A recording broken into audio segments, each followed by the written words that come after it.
Project setup. Let's create a new Next.js project. Make a new directory, cd into it, initialize an empty npm project, and install the required dependencies. After installation is complete, launch VS Code and set up the initial scripts. Dev to start the development server, start to serve the production files once they are created, and build to create the production files. I'm gonna create a global style sheet. This is not necessary, but it will make it easier to spot the different elements in the test pages. To make the style sheet available in all of the pages, I need to create a custom app component. First, I need to import the global style sheet at the beginning of the file. After that, I need to create a custom myApp component and simply re-render the base app component.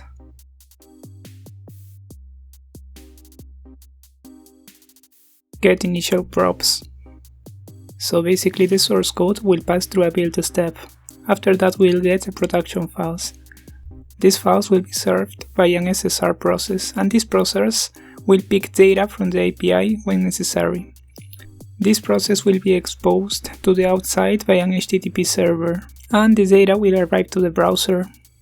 After rendering the page, the web browser will communicate directly with the external API, without communicating back to the SSR process. Let's create account components to demonstrate this functionality. We need to install Node Fetch to make it easier to make requests from nodes. So let's create an Stargazer count component. We're gonna print the number of stars in the Next.js repository. We need to create a getInitialProps function that will be assigned as a property to the Stargazer count object. Inside this function, we will fetch data from the GitHub API. After that, we will convert the results to JSON. Finally, we will return an object that will be used as a props for the Stargazer count component. Now let's go to the terminal and run the development server. And let's go to the web browser. As we can see, the stars have been picked by the SSR process. Now let's create a production build. And let's serve the production files. If we go back to the browser and refresh, we can see that all of the data is coming from the server. If we review the source code, we can see the props are embedded in the HTML file.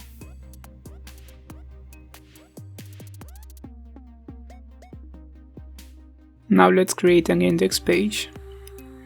We're gonna import a link from Next.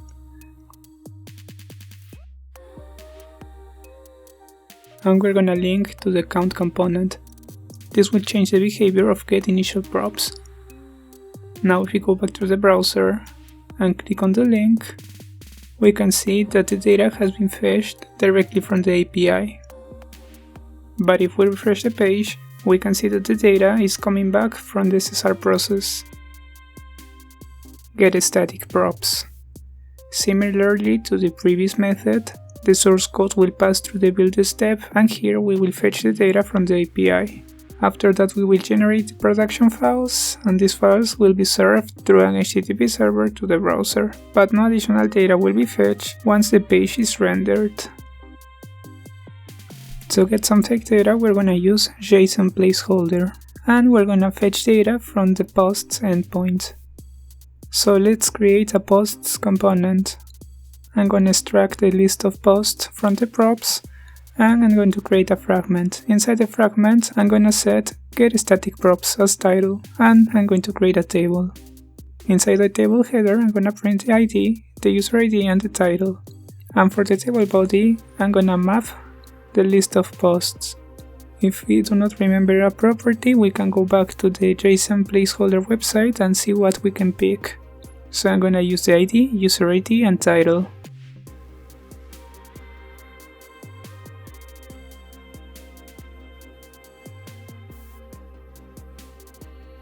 In order for Next to recognize the getStaticProps method, we need to export it as an async function. Remember that this shouldn't be an object field of the post component. Inside the method, we need to fetch the data from the JSON placeholder API. After that, we need to convert the data to JSON, and we need to return an object containing the props for the component. Pay attention to the returned object. Unlike getInitialProps, we need to specify the props field.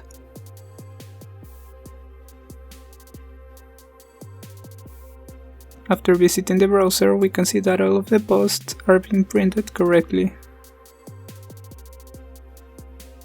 If we see the network inspector, all of the data is coming from the SSR process. If we review the source code, the data is being included in the HTML file. Now let's make a production build and serve it. As we can see, the data is coming from the server. The difference with the dev version is that the data was being fetched by the development server, but on production the data is fetched at build time. Now let's create a new component to display a single post. We're gonna receive a post object as a prop. If you do not remember all of the post fields, you can visit the JSON placeholder website and pick the fields you want. For this example, I'm gonna print post.id, .title, and .body. Now it's time to create the getStaticProps method. When using the fetch method, we're gonna get the parameters from the context argument. In this case, I'm gonna get the ID.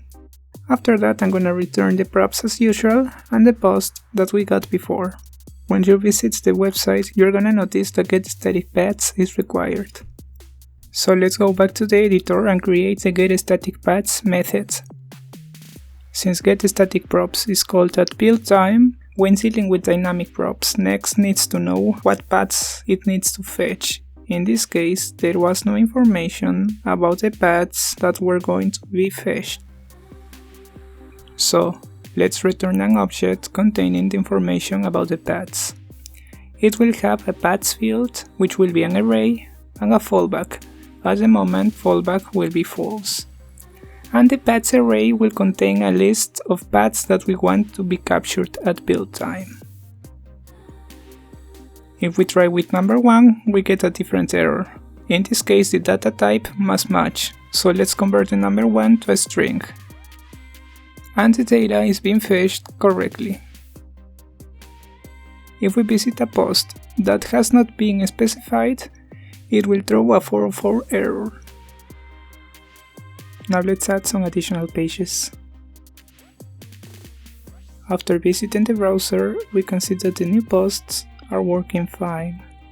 If we visit an unspecified post, we will get 404. If we want to fetch data from multiple posts, we can make it simpler by creating an empty array and mapping that array with the data we want. After visiting the web browser, we can see that now we can visit posts with IDs greater than 3, since we created an array of 100 elements. Now let's create a production build and start the production server. As we can see in the network inspector, the request is really fast because the SSR server is returning the already captured data. And if we check the source code, we can see that the data is already included in the HTML file. getStaticPaths with fallback true. This is very similar when fallback is false.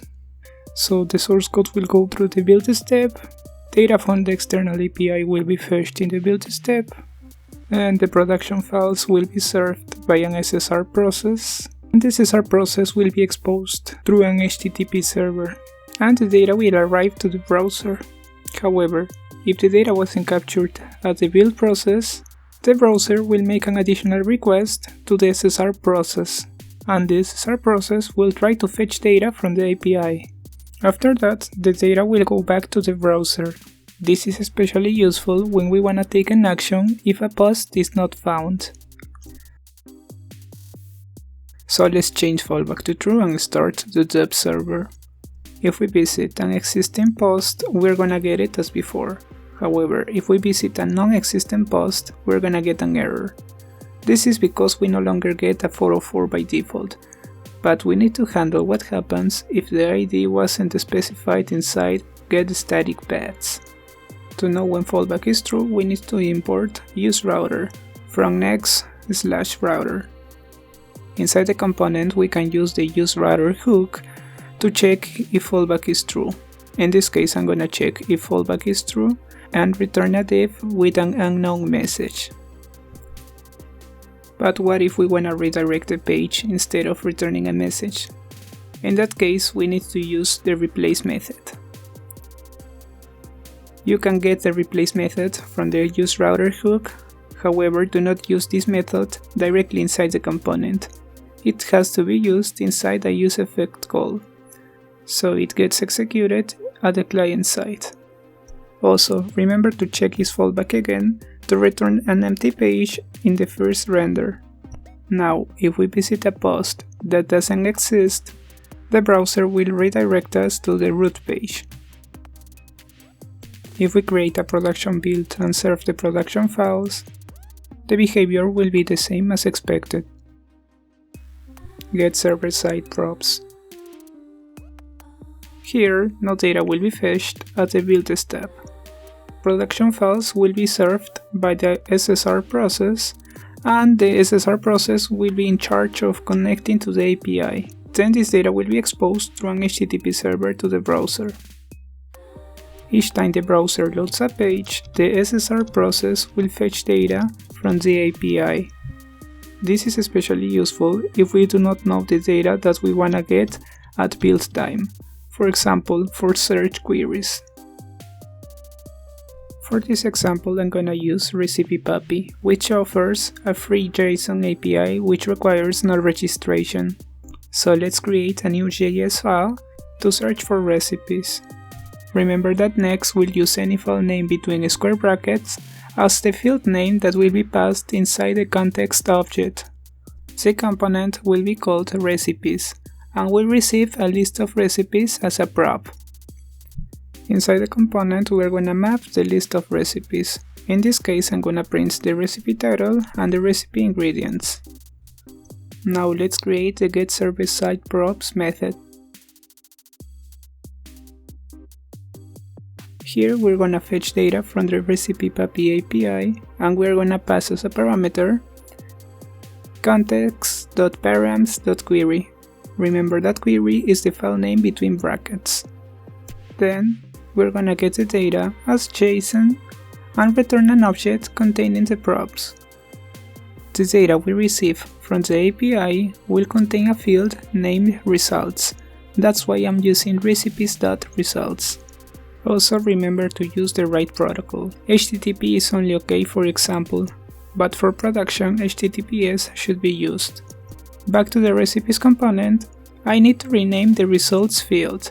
I could also deconstruct the props, but for simplicity I will only rename results to recipes. Now if we run the development server, we can see we are getting the recipes. If we change the search query, we will get new data accordingly. For each one of the requests, the SSR process will fetch the data from the API and will return this data as part of the HTML. If we create a production build and serve the production files, we are gonna be still getting data from the SSR process as expected. That's it.